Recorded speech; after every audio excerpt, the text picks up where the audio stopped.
Tawagin po natin ang ating unang lakambini. At ang ating unang lakambini ay lakambini 28 from Binyan City, Irish Ana Parto. Ano ang pangunahing problema ngayon na pinagdadaanan ng mga kabataan? Ano ang maipapayo mo sa kanila? Again, ano ang pangunahing problema ngayon na pinagdadaanan ng mga kabataan? Ano ang maipapayo mo sa kanila? You know what? Mental health problem is one of the problem that our youth is facing today. And I'm privileged enough to be your very first Lakambini ng Laguna 2026.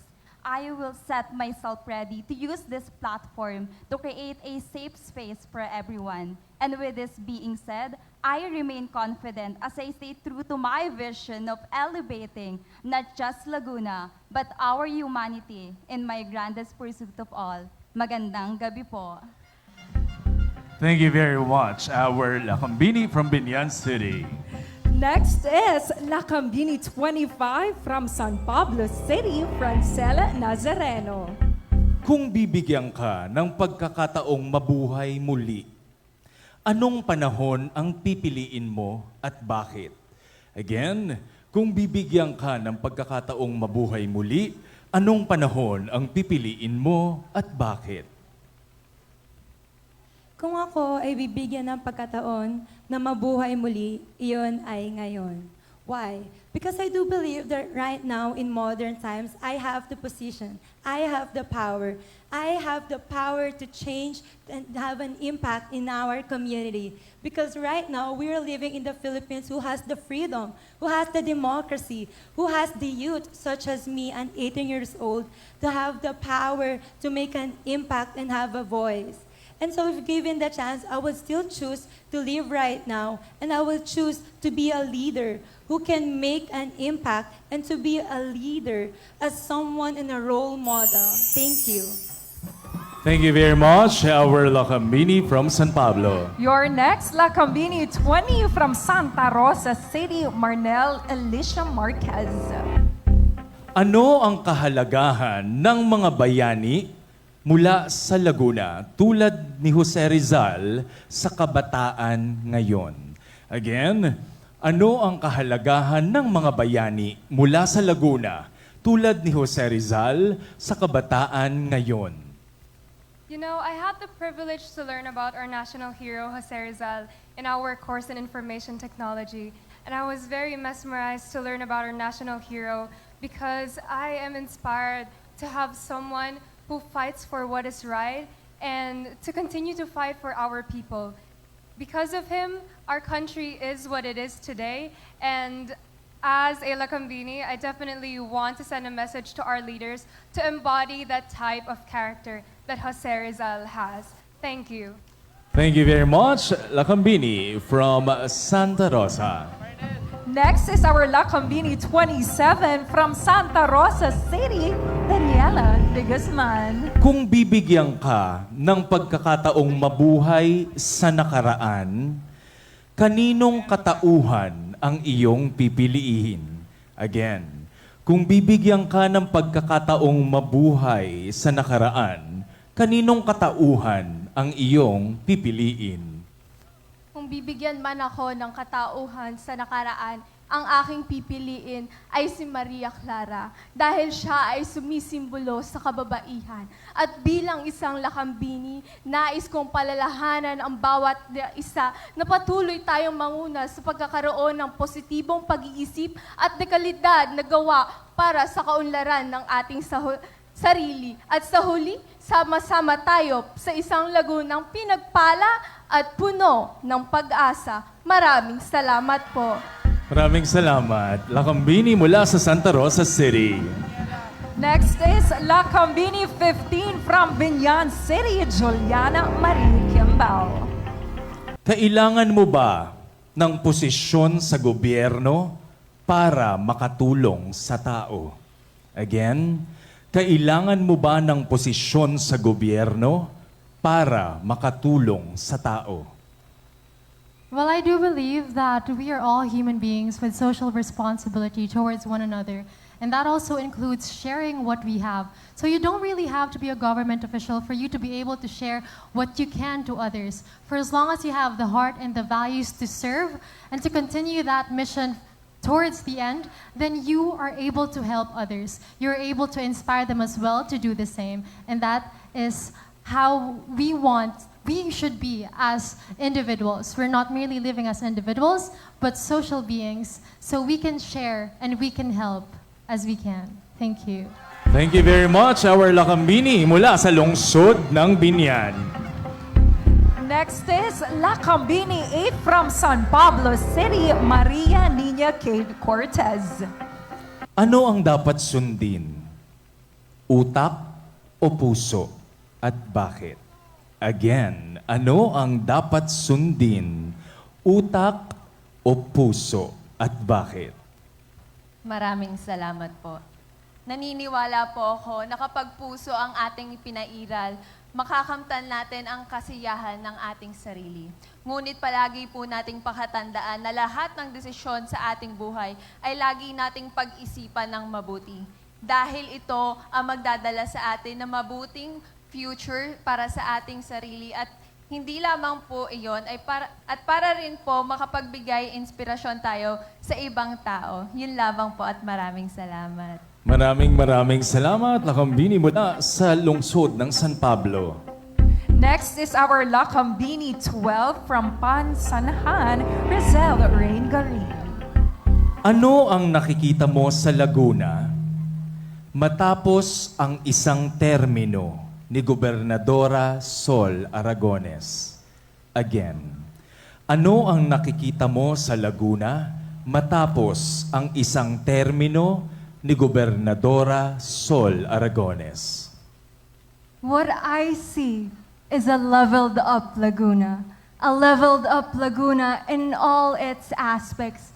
And if fortunate enough to win tonight, what I will do is to ensure that this goes on. So I will collaborate with Governor Sol Aragones because I believe that for Laguna to truly reach greater heights, we must embrace the spirit of unity that binds us together as a community. And through this, may I embody the relentless spirit of truly leveling up, not just for Laguna, but for life in perpetuity as a Lakambini with dignity. Maraming salamat po. Thank you very much, Abong Lakambini mula sa Pagsanhan. Please come forward, Lakambini 14 from Cabuyao City, Princess Nicole Alcaraz. Naniniwala ka bang ang taong hindi marunong lumingon sa pinanggalingan ay hindi makakarating sa paroroonan? Bakit o bakit hindi? Again, naniniwala ka bang ang taong hindi marunong lumingon sa pinanggalingan ay hindi makakarating sa paroroonan? Bakit o bakit hindi? Naniniwala akong ang hindi marunong lumingon sa pinanggalingan ay hindi makakarating sa pinangroonan. Dahil wala ako rito ngayon kung hindi ako lumingon sa pagkakamali ko. Ang mga pagkakamali ko noon ang nagtuto sa akin kung ano ang mga dapat kong baguhin.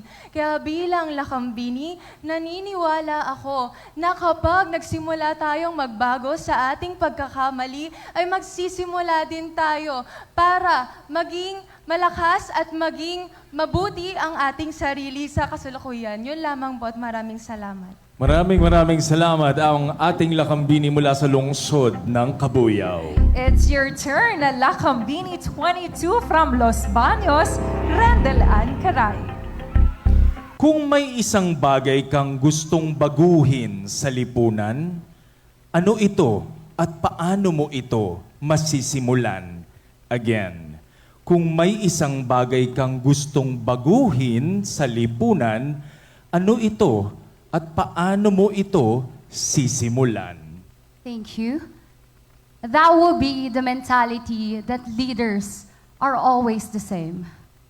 I stand here as a Lakambini and as a Master of Science in Community Development students that as leaders, we should prove to them that we can lead, we can lead Laguna, we can lead other provinces, especially here in the Philippines, despite of the ongoing crisis around the world. And I believe that through the help of Governor Sol Aragones, we are leveling up Laguna because we are fast growing economically, spiritually, socially, and even culturally. Thank you. Thank you very much ang ating lakambini mula sa bayan ng Los Baños. Your next Lakambini 4 from Binyan City, Nikayla Ashley Vega.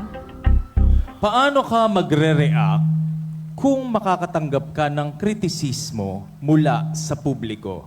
Again, paano ka magre-react kung makakatanggap ka ng kritisismo mula sa publiko? Maraming salamat po. Magre-react ako sa paraan na mananatili akong magtitiwala sa aking sarili. Dahil kailanman, ang sarili ko lamang ang nakakaalam kung ano ang aking totoong katauhan, hindi ng publiko. At naniniwala ako na hindi natin dapat pahalagahan ang pamantayan ng ating society. Kung kaya't bilang isang Lakambini, nais kong sabihin na never shrink yourself to fit into someone's expectations. Thank you so much. Maraming salamat, ating lakambini mula sa lungsod ng Binyan. Next is Lakambini 10 from San Pablo City, Alexa Cassandra Amante. Kung mayroon kang isang superpower, ano ito at bakit?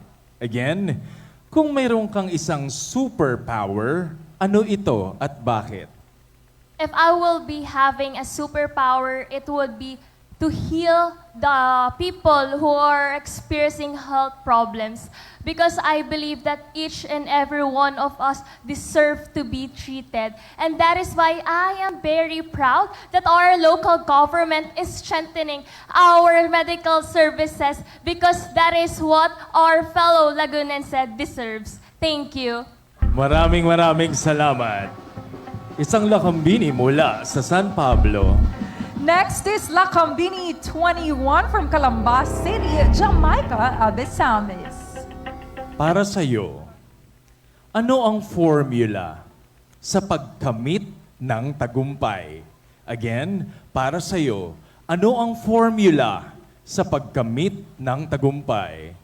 Hello, good evening everyone. I think the formula to achieve the tagumpay is being able to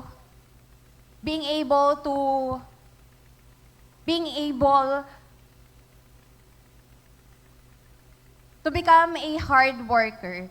And today, as a Lakambini, I'm standing here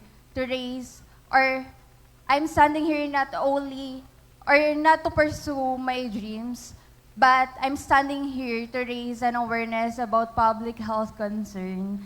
I want to use this platform. Thank you. Thank you very much. Maraming salamat.